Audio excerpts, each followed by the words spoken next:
और जो भी आपके बीच में आए आप उनसे आश्वासन लीजिए कि हम आपको वोट देना तो चाहते दे देंगे, लेकिन आप इस बात की गारंटी दो कि आपका रहबर और रहनुमा और सरबराह और आपका सबसे चीफ लीडर कल दूसरे से हाथ नहीं मिलाएगा जिसके हम पूरे तौर पर दुश्मन हैं, जिसके हम मुखालिफ हैं, जो हमारी गर्दनों को कटवाता है, जो हमको हिंदुस्तान का नागरिक नहीं समझता है, हमारे खिलाफ एनआरसी CAA का बिल लाता है। आप उसके साथ तो नहीं जाएंगे। आपको ये पूछने का पूरा अधिकार है। आप जमहूरी मुल्क में रहते हैं, आप सेकुलर मुल्क में रहते हैं, आपको ये सवाल करने का पूरा हक है, उस नेता से भी पूछने का पूरा हक है। मेरे प्यारे साथियों, हम अपने ज़मीरों को मारकर बहुत ही हिम्मत करके हम आपको वोट दिए देते हैं, आपकी बातों में हम आ जाते हैं, आपको हम तस्लीम कर लेते हैं। चलिए, मुसलमान बीजेपी को अपने लिए सबसे बड़ा खतरा महसूस करके उससे अपने आप को बचाकर आपको चुन लेता है, लेकिन हमें इस बात की गारंटी तो दीजिए, इस बात की हमें जमानत तो दीजिए कि आपका सरबराह कल बीजेपी के साथ गठबंधन नहीं करेगा, कल उसके साथ वो हाथ नहीं मिलाएगा। मुझे कम से कम इस बात का तो आश्वासन दीजिए, हमें बराबर के हक मिलेंगे। मसला तो वही है कि हम जाएं तो कहां जाएं, हम करें तो क्या करें। ठीक है, इसको मत दो, ठीक है इसने नुकसान किया, ठीक है उसने बहुत ज्यादा नुकसान हमें पहुंचाया, ठीक है उसने हमारे वोटों का बंटवारा किया, ठीक है वो फला पार्टी है, वो ए है, वो बी है, सब हम तुम्हारी बातों से मुत्तफिक हैं, लेकिन मुझे ये बताओ कि हमारी वो ए पार्टी कभी बी पार्टी से मिलेगी तो नहीं। मुझे ये बताओ कि हमारा वोट पाने के बाद कल हमारे साथ धोखाधड़ी तो नहीं होगी। मुझे इस बात की तो गारंटी दो कि कल हम बी टीम से कटकर ए टीम को वोट दे दें और ए टीम कल बी टीम से तो नहीं मिल जाएगी। मुझे इस बात का आश्वासन कौन देगा, मुझे इस बात का यकीन कौन दिलाएगा। ये मुसलमान बेचारे जाएं तो कहाँ जाएं, उन पर भी ताली बज रही थी, मेरी बात पे भी ताली बज रही है। ये बेचारे परेशान हैं कि करें तो क्या करें। मेरे भाइयों, इसीलिए मैंने कहा कि मैं तुम्हारे मामले में इंटरफियर नहीं कर रहा हूं, तुम जानो, तुम्हारा काम जाने कि बिहार में कितने % मुसलमान DM हैं। हमें यह बता दो कि कितने मुसलमानों को सरकारी नौकरियां मिल रही हैं। हमें आप ये बता दीजिए कि कितने IPS और IAS मुसलमान हैं। ये बताइए हमें। ये हम हक मांगे तो किससे मांगे, ये हम जाएं तो कहां जाएं, इसका तो हमें कोई रास्ता बताओ। हमारी हिस्सेदारी बराबर की, हम तुमसे बहुत कुछ नहीं मांग रहे हैं, हम हिस्सेदारी की बात कर रहे हैं, वो हम कहां जाएं। कांग्रेस वो भी हमें छल चुकी है, ठग चुकी है। बीजेपी हमारी सबसे बड़ी दुश्मन है। सारी पार्टियां, अरे मुझे ये तो बताओ कि हमें कहां शरण मिलनी चाहिए, हमें कहां हिफाजत मिलनी चाहिए। और आप भी समझदार हैं, अब दूध पीते बच्चे नहीं रह गए हैं। आप भी समझदार हैं, आपको अच्छा और बुरा समझना होगा। अल्लाह के नबी सल्लल्लाहु अलैहि वसल्लम ने फरमाया कि हिकमत मुसलमान की खोई हुई अमानत है, चीज़ है, वो जहाँ से मिले उसको ले लेना चाहिए, उसको हासिल कर लेना चाहिए। अल्लाह के नबी सल्लल्लाहु अलैहि वसल्लम ने भी हिकमत से काम लेने का हुक्म दिया है। मुसलमानों, हमें अक्ल शऊर से काम लेना है। आइए एक हिकमत का जिक्र करते हैं आपके सामने, और मुझे बताइए कि ये कैसी हिकमत है, ये कैसी हिकमत है। अभी हमने एक मिसाल दी है, चाकू भी आपका, छुरी भी आपकी, गिलास भी आपका, जग भी आपका, टेबल भी आपकी, बुक भी आपकी, सोना भी आपका, लेकिन जितनी हिफाजत आप सोने की करेंगे इतनी चीज़ों की नहीं। इस्लाम हमारे लिए एक नेमत है, हम इस्लाम की जितनी हिफाजत करेंगे उतनी हिफाजत हम दूसरी चीज़ों की नहीं करेंगे। हाँ, लेकिन आइए हिकमत से काम लेते हुए एक और मिसाल मैं आपके सामने पेश करता हूँ। जगजीत साहब के हाथ में कीमती घड़ी है नहीं, छीनना नहीं हमसे, एक मिसाल दे रहा हूं, हमारी तो बैटरी वाली है। मान लीजिए कीमती घड़ी है और रास्ते में हमें चोरों ने पकड़ लिया और डकैतों ने पकड़ लिया। घड़ी उतार, और मैंने देखा 25,000 की, 50,000 की घड़ी है। नहीं साहब, नहीं। उन्होंने छुरी निकाली। घड़ी दे रहा है या नहीं दे रहा है, गौर से सुनिएगा, मिसाल समझ गए तो सब समझ जाओ। छुरी दे, वो घड़ी दे, नहीं दे रहा हूं। अरे साहब नहीं, बड़ी कीमती घड़ी है, घड़ी दे रहा है या हाथ काट दूं? उन्होंने मेरे कलाई पर अपनी छुरी रख दी, 4-5 ने मुझे जकड़ लिया। अब मैं समझ गया हूं घड़ी देने में ही भलाई है, अगर घड़ी नहीं दी तो ये मेरा हाथ काट डालेंगे। हाथ भी मेरा है, घड़ी भी मेरी है। देख रहे हैं आप, घड़ी भी कीमती है 25-30 हजार की, और हाथ भी कीमती है। अगर हाथ कट गया तो पेशाब और पैखाने तक के लाले पड़ जाएंगे, रोजी रोटी के कमाने के लाले पड़ जाएंगे। अब हम देख रहे हैं कि चारों तरफ से हम घिर चुके हैं, या अल्लाह क्या करें। घड़ी भी कीमती, हाथ भी कीमती, लेकिन यहां कुर्बानी देने की जरूरत पेश आ रही है। कुर्बानी देने की जरूरत पेश आ रही है। अब हम किसकी दें, घड़ी की दें या हाथ की दें? अक्लमंदी और दानिशमंदी क्या है, हिकमत क्या कहती है? अक्लमंदी और दानिशमंदी से अब आपको काम लेना है, यहां जज्बात से काम नहीं लेना है। मुसलमान चुनाव के मौके पर बड़ा जज्बाती हो जाता है, सोडा वाटर की बोतल हो जाता है, हिलाओ खोलो एकदम खोलती है गिर जाती है। पेप्सी देखा है, ये पेप्सी मान लीजिए, ये आपने खरीदी, हाँ हिलाओ खोला ढक्कन जो उसका एकदम उफरी और निकल गई। अब बचा क्या, खा अब क्या पियोगे, आधी से ज्यादा तो निकल चुकी है। यही मुसलमान का हाल है, जज्बात में आया और बाद में पता चला कि यह दोनों मुसलमान हार गए, तीसरा निकल गया। अब क्या कर लोगे, बोतल तो खाली हो चुकी है,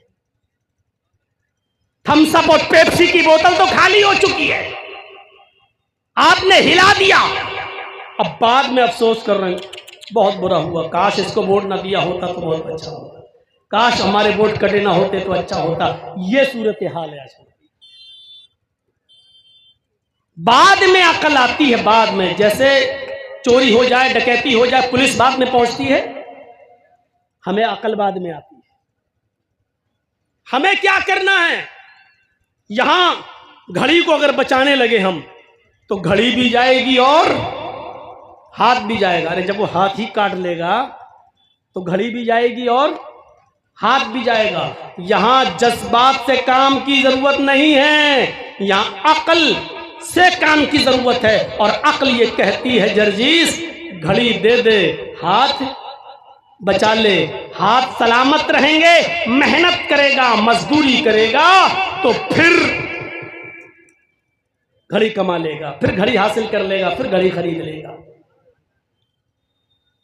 जर्जीस साहब ने अपनी अकल से काम लिया और घड़ी दे दी। उन लोगों ने जर्जीस साहब को छोड़ दिया क्योंकि उनको घड़ी चाहिए थी। 2-4 दिन अफसोस जरूर होगा कि घड़ी चली गई, लेकिन इस बात की खुशी होगी कि अल्लाह तेरा शुक्र है कि मेरा हाथ तो सलामत रह गया है। हाथ पैर सलामत, मेहनत करूंगा, मजदूरी करूंगा मैं दूसरी, फिर मेहनत करके घड़ी हासिल कर लूंगा। जंगल में कुछ लोग मिले हैं, वही चोर हैं, वही डाकू हैं। यहां आपसे कह रहे हैं इसी हाथ से तूने थप्पड़ मारा था ना, चलिए हाथ कटवाओ अपना। नहीं साहब, हाथ कैसे काटोगे, हाथ कट जाएगा तो मैं लाचार। उन्होंने छुरी निकाल ली, पिस्टल तुम्हारी कमपट्टी पे रख दी, हाथ इंसानियत से कटवा लो, नहीं तो अभी शूट कर दूंगा, बॉडी यहीं पड़ी होगी, अभी मर जाओगे, यहीं पर तुम्हारी हत्या कर दी जाएगी, मर्डर कर दिया जाएगा। यहां अब 2 चीजें, या तो हाथ कटवाओ या जान से हाथ धो बैठो। यहां उन लोगों ने 2 चीजों में से एक चीज मांगी है। हाथ दे रहे हो, नहीं हाथ कटा लो, अगर हाथ नहीं कटाया तो तुम्हारी जान चली जाएगी, अभी शूट कर दूंगा। यहां हाथ बचाने के चक्कर में हम अगर जज्बात में आ गए तो वो गुस्से में शूट कर देंगे, और जब शूट कर देंगे तो हमारा पता नहीं चलेगा। अब यहां अक्लमंदी क्या कहती है, यहां दानिशमंदी क्या कहती है, यहां हिकमत क्या कहती है? यहां हिकमत कहती है कि हाथ कटा कर अपनी जान बचा लो।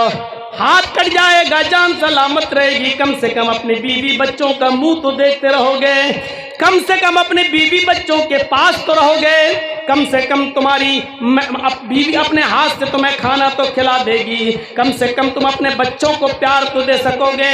यहाँ अक्लमंदी ये कहती है हाथ भी प्यारा जान भी प्यारी, लेकिन कुर्बानी देने की ज़रूरत पेश आ रही है, तो तुम हाथ दे दो और जान बचा लो।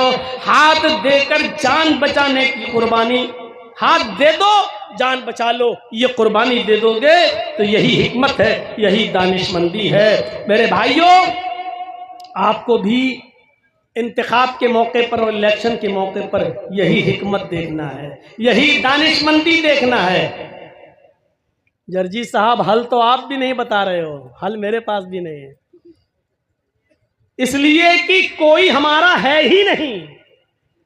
हम भरोसा करें तो किस पे करें, हमारा कोई है ही नहीं। बस आपको ये देखना है नुकसान किस में कम है और ज्यादा नुकसान किस में है। ये याद रखिए, आपका अपना कोई नहीं है, चाहे कितने लोग दावे करें, चाहे वो दीनी स्टेज पर ही दावे क्यों ना हो रहे हों, चाहे वो इस्लामिक स्टेज पर ही दावे क्यों ना हो रहे हों, चाहे वो हमारे दावे करने वाले मुसलमान ही क्यों ना हो, लेकिन ये याद रखिएगा कि आपका अपना कोई नहीं है। ये फैक्ट है, ये सच्चाई है, आपका अपना कोई नहीं है। बस आपको ये देखना है कि इसमें कम नुकसानदेह कौन है, सबसे कम नुकसान किससे है। जो सबसे कम नुकसानदेह हो उसी से हाथ मिलाना पड़ेगा, क्योंकि बड़े नुकसान से अपने आप को हम बचा लें।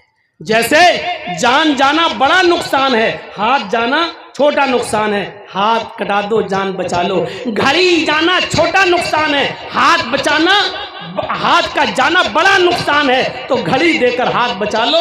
ये अक्लमंदी और दानिशमंदी है। मेरे प्यारे साथियों, बिल्कुल इस वक्त यही कंडीशन है आपकी। मुसलमानों, आए सीमांचल के रहने वालों, आए किशनगंज के इलाके के रहने वालों, आपके सामने मुख्तलिफ पार्टियां आएंगी। 2024 आपके सामने करीब है। हकीकत यह है कि आपके सामने बड़े बड़े मन लुभावने वादे किए जाएंगे। मैं आपको सच्चाई की तरफ लेके चलना चाहता हूं कि यह अक्लमंदी और दानिशमंदी का काम आपका होना चाहिए। या आपको सोचना चाहिए कि इस वक्त आप उस कंडीशन में हैं कि आपकी बीवी की डिलीवरी हो रही है, उसको बच्चा पैदा हो रहा है, वो दर्द ज़े में मुब्तला है, लेकिन डॉक्टर ने ये कह दिया है कि हम आपके बच्चे में या आपकी बीवी में से किसी एक को बचा सकते हैं। आप जल्दी से फैसला कीजिए कि बीवी को बचाया जाए या बच्चे को बचाया जाए।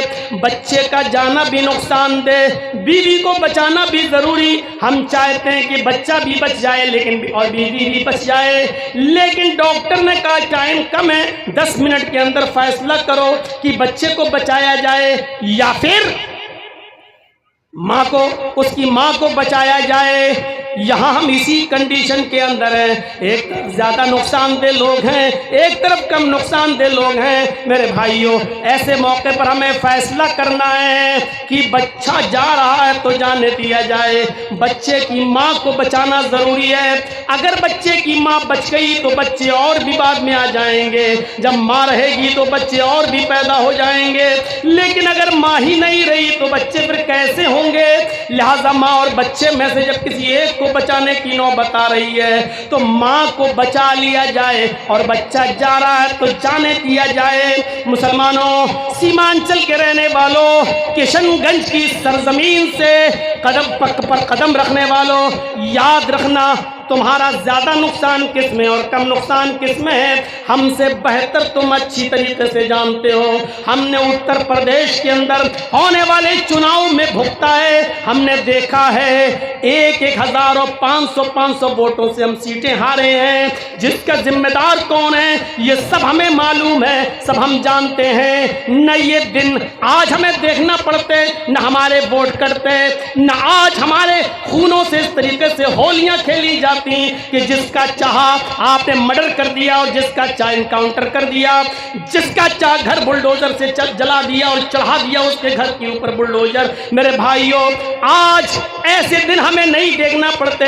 अगर ये यूपी के अंदर हम मुसलमानों के साथ, एक तबके के साथ अगर ये सब कुछ हो रहा है तो इस हालत के जिम्मेदार भी हम खुद हैं। मुसलमान इस हालत के जिम्मेदार हैं, हम खुद मुसलमान होकर अपनी इस हालत के जिम्मेदार हैं। मुसलमान अक्ल से काम नहीं ले पाता उस मौके पर।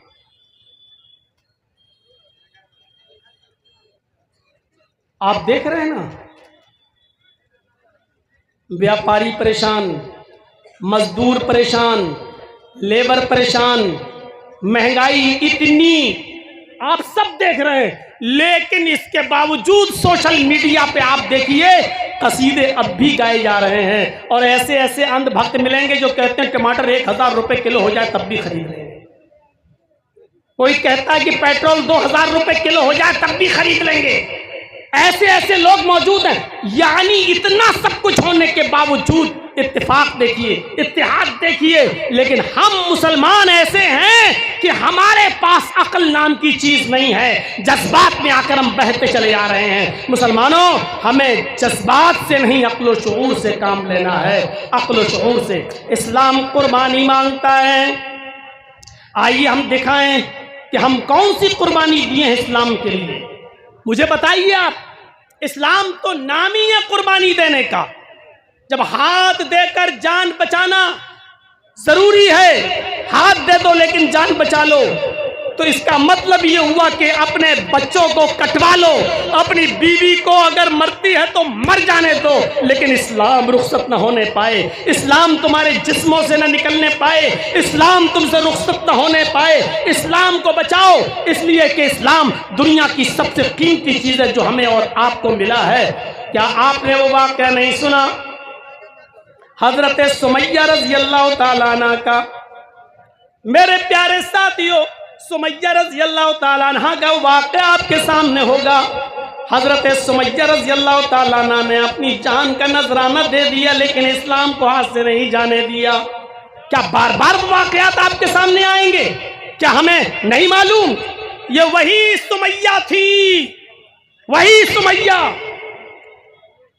जब अबू जहल को, अबू लहब को और काफिरीन मक्का को पता चला कि सुमैया ने मोहम्मद के दीन को कबूल कर लिया, इस्लाम को कबूल कर लिया, तो पकड़ के लाया गया सुमैया रज़ी अल्लाह ताला अन्हा को। और अबू जहल ने कहा, सुना है सुमैया तूने इस्लाम कबूल कर लिया है, जरा इस तरफ मुतवज्जो हुई और फिर देखिए कि इस्लाम को नहीं जाने दिया, जान चली गई, उसकी परवाह नहीं की, लेकिन इस्लाम को नहीं जाने दिया। सुमैया ने कहा, हाँ अय अबू जहल, जब तूने सुन ही लिया है तो अब क्या फर्क पड़ता है? हाँ मैंने मोहम्मद के दीन को कबूल कर लिया है, हाँ मैंने मोहम्मद के दीन को मान लिया है, हाँ मैंने इस्लाम को कबूल कर लिया है। सुमैया से कहा इस्लाम छोड़ दो, सुमैया से कहा कि इस्लाम छोड़ दो। सुमैया ने कहा वाह, इस्लाम छोड़ दो? जवाब क्या था? हाशा व कल्ला, हरगिज नहीं। उसने डराया। आजकल की तरह मोब लिंचिंग में फंसने वाले मुसलमान नहीं थे वो, कि 2-4 डंडे मार दें और उनसे कहा जाए कहो जय श्री राम, तो बेचारे मारे डर के नाम नारा जय श्री राम नारा लगा दें। आजकल की तरह ईमान नहीं था उनका।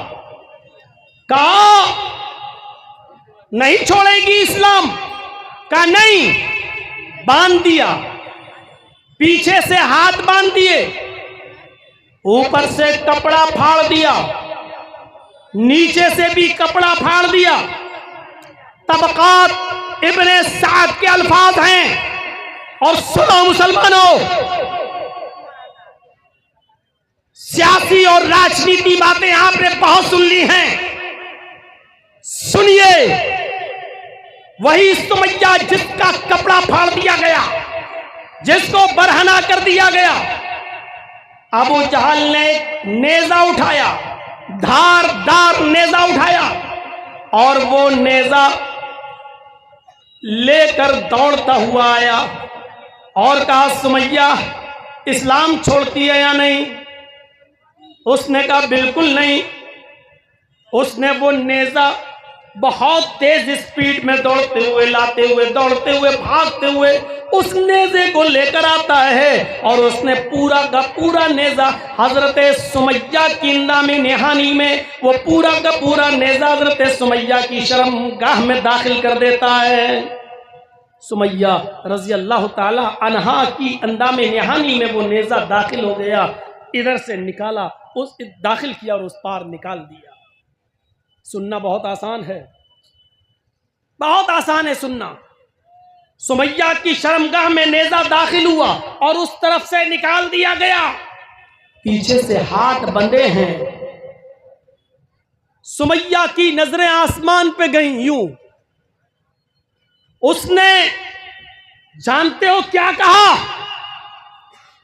तबकात के अल्फाज हैं, उसकी जबान से जुमला निकला तो ये निकला, सब्बित कदमैया अला दीनिक या अरहमर राहिमीन।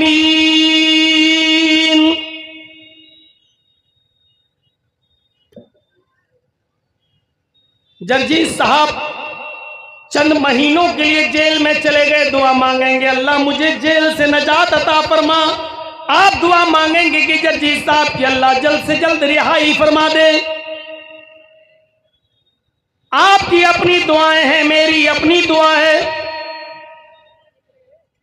सुमैया की शर्मगाह में नेजा दाखिल किया गया है, दर्द से करा रही है, हाथ पीछे से बंधे हुए हैं, लेकिन वो ये नहीं कह रही है कि अल्लाह मुझे अबू जहल के जुल्म से बचा ले, आय अल्लाह मेरी जान की हिफाजत फरमा, आय अल्लाह इसकी दी हुई तकलीफ से मुझे मेरी हिफाजत फरमा दे। उसके मुंह से ये जुमले नहीं निकल रहे हैं। आप बीमार हैं, कहेंगे अल्लाह मुझे शिफा दे। आपका बेटा बीमार है, आप कहेंगे अल्लाह शिफा अता फरमा। आपका बाप बीमार है, आप कहेंगे अल्लाह मुझे मेरे बाप को शिफा अता फरमा। आपकी माँ बीमार है, आप कहेंगे अल्लाह मुझे मेरी माँ को शिफा अता फरमा। आपका बेटा MBBS नीट की तैयारी कर रहा है और कंपटीशन में बैठा, आप कहेंगे अल्लाह मेरे बेटे को अच्छे नंबरों से पास करा दे, नीट में कामयाब कर दे। आप अपने मतलब की दुआ मांगेंगे, लेकिन सुमैया की जिस्म में नेजा दाखिल है, शर्मगाह में नेजा दाखिल है, पीछे से हाथ बंधे हैं और सुमैया ये नहीं कह रही कि अल्लाह मेरी हिफाजत फरमा, अल्लाह मेरी जान बचा ले, अल्लाह इसकी दी हुई तकलीफ से मेरी हिफाजत फरमा दे। उसके मुंह से दुआ भी निकली तो ये दुआ निकली, सब्बित कदमैया अला दीनिक या अरहमर राहिमीन इलाहुल आलमीन। इस्लाम पर मेरे कदम को साबित रखना, आय अल्लाह इसकी दी हुई तकलीफ से मैं इस्लाम न छोड़ बैठूं। सब्बित कदमैया अला दीनिक, आय अल्लाह अपने दीन के ऊपर मुझे साबित रखना, इस्लाम के ऊपर मुझे जमाए रखना।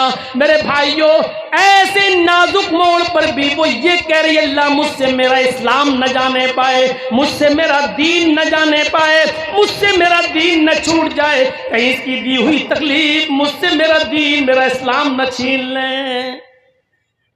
जान चली गई, इस्लाम नहीं गया। बेटा अम्मार बंधा है, यासिर शौहर अपनी आंखों से अपनी बीवी के इस मंजर को देख रहा है।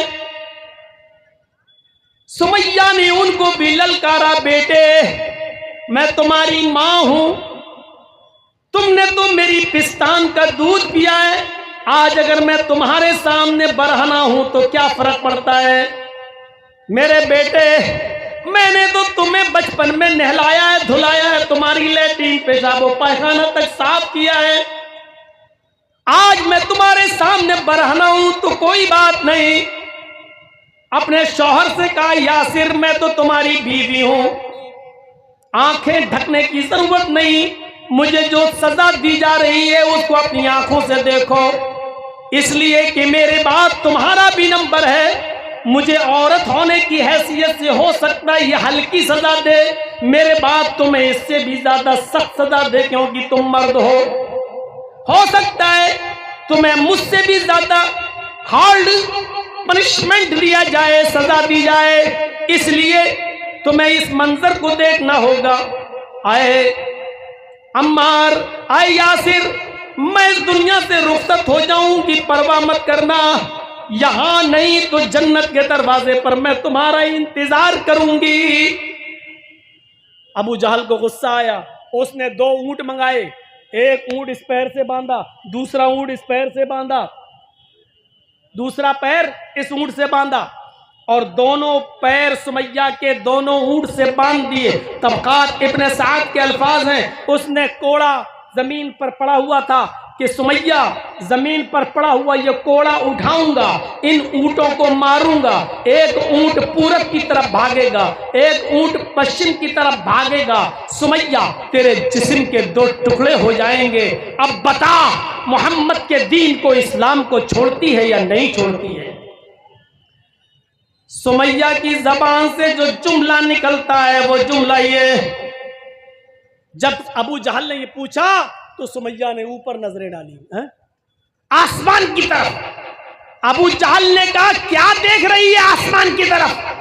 ऊपर तुझे क्या नजर आ रहा है? क्या मोहम्मद का रब दिखाई दे रहा है?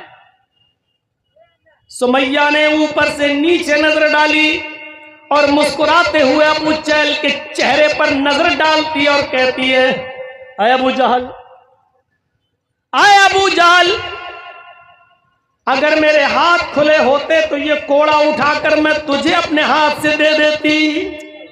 और कीजिए,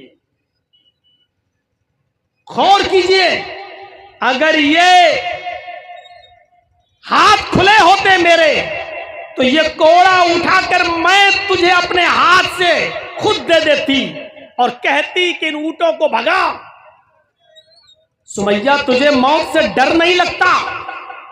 अभी इन ऊंटों को भगाऊंगा, तेरा अंजाम क्या होगा? बीच से तेरे 2 टुकड़े हो जाएंगे।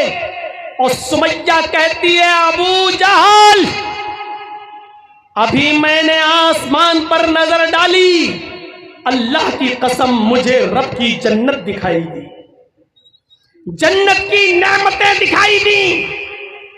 मैंने अल्लाह की जन्नत को अभी अभी देखा है जो तूने नहीं देखा। आए अबू जहल, जन्नत देखकर भी कोई फिर सकता है, कोई घूम सकता है? आए अबू जहल, जन्नत की खुशबू मेरी नाक तक आ रही है। अबू जहल ने कहा कि कोड़ा उठा लूं? सुमैया ने कहा जी। उसने कोड़ा उठा लिया। उसने कहा, सुमैया अब भी वक्त है, कोड़ा मैंने अपने हाथ में ले लिया, इन ऊंटों को बस मारने की देर है, ऊंट अपने आप भागेंगे, तू अपने अंजाम को सोच ले।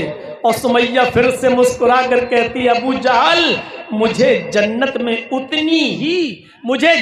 में जाने में उतनी ही देर लग रही है जितनी देर तुझे इन ऊंटों को कोड़ा मारने में लग रही है। अबू जहल ने वो कोड़ा उन ऊंटों को मारा और दोनों ऊंट दोनों सिमत भागते, एक पूरब की तरफ, एक पश्चिम की तरफ, एक ईस्ट की तरफ, एक वेस्ट की तरफ, और सुमैया के जिस्म के 2 टुकड़े हो जाते हैं। सुमैया बीच से चीर दी जाती है, सुमैया के दोनों टांगे चीर दी जाती हैं, चेहरा बच जाता है। यहां पर आने के बाद यहीं तक उसका जिस्म रह जाता है, चेहरा बच जाता है। अबू जहल करीब आता है, क्या देखता है कि सुमैया की रूह कब से उन सूर्य से बर्बाद कर गई, सुमैया इंतकाल कर गई, लेकिन सुमैया के चेहरे पर मुस्कुराहट बाकी है। तबकात के अल्फाज हैं, सुमैया ने अबू जहल ने पत्थर उठाया और वो पत्थर अपने सर पर मारने लगा। लोगों ने कहा, मेरी कौम के सरदार, ये तुम्हें क्या हो गया है, ये तुम क्या कर रहे हो, ये पत्थर तुम अपने माथे पर अपनी पेशानी पर क्यों मार रहे हो? उसने कहा मैंने सब कुछ छीना लेकिन लास्ट में सुमैया जीत गई, मैं हार गया। मरते वक्त मैं सुमैया के चेहरे की मुस्कुराहट नहीं छीन सका, मरने के बाद भी मुस्कुरा रही है, मरने के बाद भी चेहरे पे मुस्कुराहट बाकी है। मेरे भाइयों, ये नेमत है इस्लाम की। लोगों ने इसके लिए अपनी जानें दी हैं लेकिन इस्लाम को नहीं जाने दिया। लोगों ने इसके लिए अपनी जानें दे दी लेकिन इसको नहीं जाने दिया। हम अपने मुआशरे में गौर करें, शराब पीने वाली नस्ल नौजवानों की गौर करें, ताड़ी पीने वाले गौर करें, कैरम बोर्ड खेलने वाले गौर करें, इंडिया पाकिस्तान, इंडिया ऑस्ट्रेलिया के मैच में एक एक बॉलर पर एक एक बॉल पर सट्टा लगाने वाले गौर करें। अपनी जानों का नजराना दे दिया लेकिन इस्लाम हाथ से नहीं जाने दिया। और सुहैब रूमी का नाम सुना है? एक सहाबी गुजरे, सुहैब रूमी, रूम के रहने वाले, रूम के रहने वाले इस्लाम ले आए और मक्के में शिफ्ट हो गए। और कहां शिफ्ट हुए? मक्के में। बड़े पैसे वाले थे, बिजनेस शुरू किया, तिजारत शुरू की और चंद ही दिनों में मक्के के अमीर आदमियों में शुमार होने लगा। बेतहाशा दौलत, समझ लो हिंदुस्तान में जिस तरह आज अडानी और अंबानी का नाम है, अरब के अंदर, मक्के के अंदर वही पोजीशन सुहैब रूमी की थी। बिजनेस में मास्टर माइंड, दिमाग तेज, मेहनत की, बिजनेस में दिमाग दौड़ाया, अच्छा खासा पैसा कमाया, तिजारत की। इस्लाम ला चुके थे सुहैब रूमी, मक्के के अंदर तिजारत करके बड़े आदमी बन गए। इसी बीच हिजरत का वाकया पेश आ गया। अल्लाह के नबी सल्लल्लाहु अलैहि वसल्लम अबू बकर सिद्दीक के साथ हिजरत कर चुके हैं और मुसलमानों को भी मक्का छोड़ने का हुक्म दे दिया है। एक एक करके तुम सब मदीने की तरफ चले आओ। मक्के के जो मुसलमान इस्लाम ला चुके थे उनको मक्के से मदीना आने का मदीने आने का ऑर्डर दिया जा चुका था। सुहैब रूमी को भी अब मक्का छोड़कर मदीना जाना पड़ा। मेरे भाइयों, आओ मैं तुम्हें जिस तरफ ले जाना चाहता हूं वो मंजर मैं तुम्हें दिखलाता हूं। सुहैब रूमी अपनी दौलत, अपना कमाया हुआ माल लेकर बोरिए बिस्तर में बांधकर, थैली में लपेटकर जब मक्के से मदीना की तरफ जाने लगे, ये सोचकर कि इस दौलत को हम मदीने में जाकर जनाबे मोहम्मद रसूलुल्लाह पर खर्च करेंगे, इस दौलत को हम जनाबे मोहम्मद रसूलुल्लाह पर लुटाएंगे, इस दौलत को जाकर हम इस्लाम पे खर्च करेंगे, वहां के सहाबा पे हम खर्च करेंगे।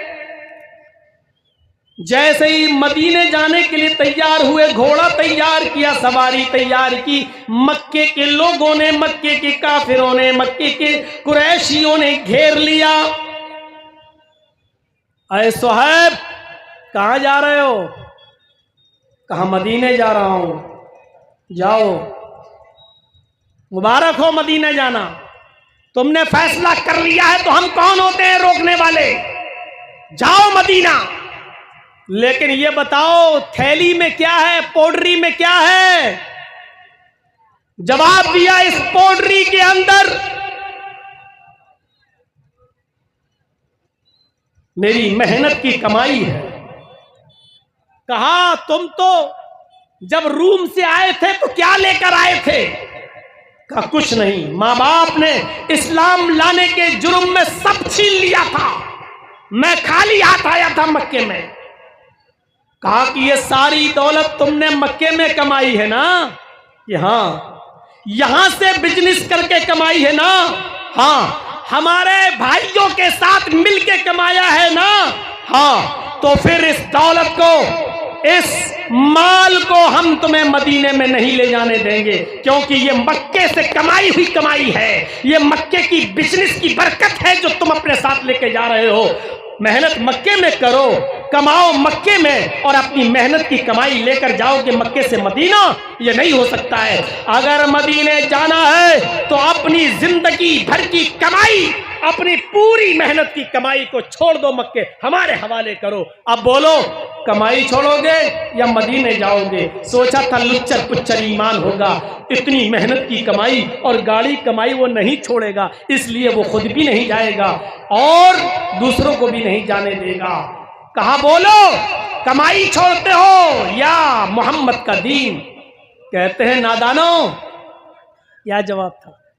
कहते हैं नादानो, शर्म करो, नादानो शर्म करो, हया नहीं आती तुम्हें? मेरे ईमान का सौदा करते हो, मेरे इस्लाम का सौदा करते हो। अरे अगर मैंने इस दौलत से भी 1000 गुना ज्यादा दौलत कमाई होती और तुमने ये कहा होता कि इस्लाम को छोड़ोगे या ये दौलत, तो मैं उस दौलत पर लात मार देता। ये तुम्हारी मक्के से मेरी कमाई हुई दौलत तुम्हारे नाम कुर्बान निछावर करता हूं तुम पर, लेकिन मैं मोहम्मद के दीन को नहीं छोड़ सकता, मोहम्मद के मजहब को नहीं छोड़ सकता, मोहम्मद के रास्ते को नहीं छोड़ सकता। हजरत सुहैब रूमी ने सारी दौलत छोड़ दी और फिर मक्के से मदीना हिजरत करके चले गए। अल्लाह के नबी ने पूछा, अय सुहैब क्या लेकर आए हो? फरमाया, अय अल्लाह के नबी, सारी जिंदगी की कमाई हुई दौलत मक्के वालों ने छीन ली, मक्के में कमाई हुई दौलत तो निछावर करके कुर्बान करके और इस्लाम बचा कर वापस आ गया हूं। अल्लाह के नबी ने जो जवाब दिया वो जवाब ये था, आए सुहैब, अगर दौलत छोड़ दी और इस्लाम बचा लिया तो ये सौदा महंगा नहीं है, बहुत सस्ते में तुम निपट गए हो। ये सौदा महंगा नहीं है, बहुत सस्ते में तुम निपट गए हो। मेरे प्यारे साथियों, इस्लाम कुर्बानियां मांगता है। तुम शराब नहीं छोड़ सकते हो, मुसलमान कहलाते हो। जुआ नहीं छोड़ सकते और मुसलमान कहलाते हो। तुम्हारी बेटियां और माएँ बहनें बेपर्दगी नहीं छोड़ सकती और इस मुसलमान कहलाते हो। शर्म नहीं आती हमें और आपको? हम अपने आप को ऐसा मुसलमान कहलवा रहे हैं और पूछो कुर्बानी क्या दी है? कुर्बानी हमने कुछ नहीं दी है। हम अपने घर में अपनी माँ बहन बेटियों से इस्लाम नाफिज नहीं करवा पाए हैं। हम अपने गांव में इस्लाम क्या नाफिज करेंगे? हम अपने समाज में क्या इस्लाम नाफिज करेंगे? हम अपने समाज में क्या इस्लाम नाफिज करेंगे? मेरे प्यारे साथियों, हमें और आपको गौर करना चाहिए कि इस्लाम कुर्बानियां मांगता है, कुर्बानियां। अब दुनिया में अमन ऐसे कायम नहीं होता है। इस्लाम ने जो उसूल बताए उन उसूलों पर चलो। क्या ये अमन हमें बताएंगे दुनिया में? अमन, अमन जानते हो? एक शख्स आता है, अदी इब्न हातिम, बुखारी शरीफ की जो हदीस अब मैं सुनाने जा रहा हूं उसको सुन लीजिएगा, बड़ी प्यारी रिवायत है। अदी इब्न हातिम इस वाक़े के रावी हैं। वो कहते हैं, अल्लाह के नबी सल्लल्लाहु अलैहि वसल्लम अपने चंद सहाबा के साथ बैठे हुए थे। देखिए अमन कैसे कायम होता है। एक सहाबी आए और अल्लाह के रसूल के कान में कुछ कहा। उन्होंने कहा, अल्लाह के नबी सल्लल्लाहु अलैहि वसल्लम, खूरेजी हो रही है, कत्लो क़िताल हो रहा है, चारों तरफ बदअमनी बदअमनी फैली हुई है, हमारी जानें जा रही हैं। आपने उनकी बात को सुना और उनसे कहा बैठ जाओ। इतने में दूसरे एक सहाबी उठे और उन्होंने भी नबी अकरम के कान में कुछ कहा। उन्होंने जो बात कही उसको इमाम बुखारी नकल करते हैं। दूसरे सहाबी ने कहा, अल्लाह के रसूल, राहज़नी बहुत हो रही है, चोरी बहुत हो रही है, डकैती बहुत हो रही है, जो काफिला रास्तों से आता है उनको लूट लिया जाता है, रहज़नी हो रही है, कत्लो क़िताल है, उनको कत्ल करके माल लूट लिया जाता है। गौर कीजिए कौन सा जमाना था वो और शिकायत कब हो रही है। ये वाक़या जो मैं सुनाने जा रहा हूं हुक्मरानों के लिए आइडियल है, मॉडल है वो। सुने अल्लाह के नबी ने क्या जवाब दिया। रास्ते में जो आ रहा है कत्ल हो रहा है, जिसके पास माल तिजारत या सामान है तो चाकू और तलवार दिखाकर लूट लिया जा रहा है। ये दो शिकायतें अल्लाह के नबी से की जा रही हैं और अल्लाह के नबी सल्लल्लाहु अलैहि वसल्लम क्या फरमाते हैं, लोगों सुनो, आए आदि सुनना, मेरे बाद अगर तुम जिंदा रहोगे, बुखारी शरीफ की हदीस, मेरे बाद तुम जिंदा रहोगे तो तुम देखोगे, क्या कहा आपने, हीरा का नाम सुना है। हजरत आदि कहते अल्लाह के नबी ने कहा हीरा शहर देखा, हीरा शहर गए हो कभी? कहा अल्लाह के नबी गया तो कभी नहीं हूं, लेकिन नाम सुना है हीरा शहर।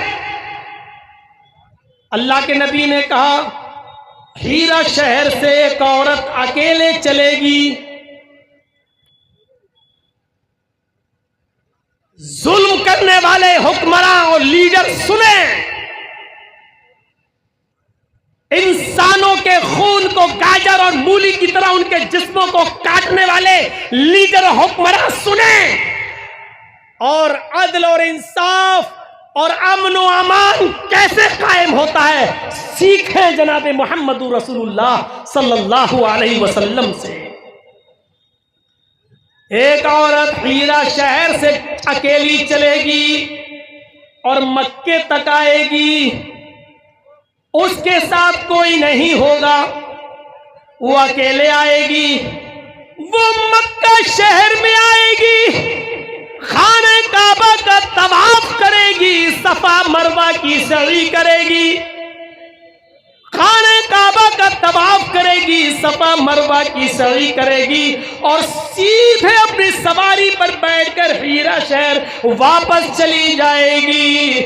उसको कोई हाथ लगाने वाला नहीं होगा, उसको कोई छूने वाला नहीं होगा, उसको कोई टच करने वाला नहीं होगा, उसकी इज्जत व आबरू पर कोई हमला करने वाला नहीं होगा।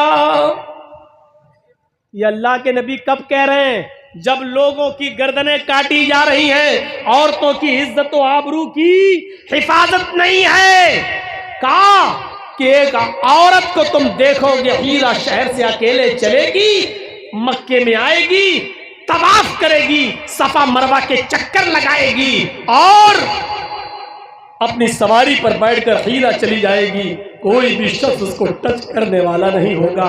हजरत आदि इब्ने हातिम कहते हैं जब अल्लाह के नबी ने मुझसे ये कहा कि तुम ये जमाना मेरे बाद अगर जिंदा रहोगे तो देखोगे, तो मैंने दिल में सोचा फ़ाइना दुआरो तईन। अल्लाह के नबी कैसा मजाक कर रहे हैं, आप कैसी बात कर रहे हैं? कहा नहीं मैंने, लेकिन दिल में सोचा अल्लाह के रसूल ये कैसा मजाक कर रहे हैं। एक औरत या मर्द की तो इज्जत नहीं बचती, मर्द की तो जान नहीं बचती, एक औरत अकेली आएगी और चली जाएगी। ये कबीला बनु तय के ये कातिल, ये लुटेरे, ये राहजन कहां चले जाएंगे, ये कहां गायब हो जाएंगे? ये रास्ते में किसी को नहीं छोड़ते हैं, जिसको भी देखते हैं लूट लेते हैं और जो इनको माल न दे उसको कत्ल कर देते हैं। ये कहां चले जाएंगे? ये लोग कहां गायब हो जाएंगे? ऐसा होगा? ये तो मेरी वहमो गुमान में भी नहीं था, मैंने सोचा भी नहीं था। फिर आपने दूसरी बात कही है आदि, तुम अपनी आंखों से देखोगे अगर मेरे बाद जिंदा रहे तो किसरा के खजाने फतह होकर मक्के में आएंगे, किसरा के खजाने फतह होकर मक्के में आएंगे। अल्लाह के नबी सल्लल्लाहु अलैहि वसल्लम ने जब ये कहा कि किसरा के खजाने फतह होकर मक्के में आएंगे, तो मैंने नबी का चेहरा देखा। वो किसरा जो बड़ा ताकतवर बादशाह था और जिसके बारे में अकीदा था लोगों का कि इनको कोई फतह नहीं कर सकता, इनको कोई जीत नहीं सकता। मुसलमानों, हमने उन चीज़ों को जीता है, तुम हो कहाँ? तुम मामूली सा किशनगंज जीतने के लिए इतना तड़पते हो। तुम चाहो तो पूरा बिहार अपनी मुट्ठी में ले सकते हो।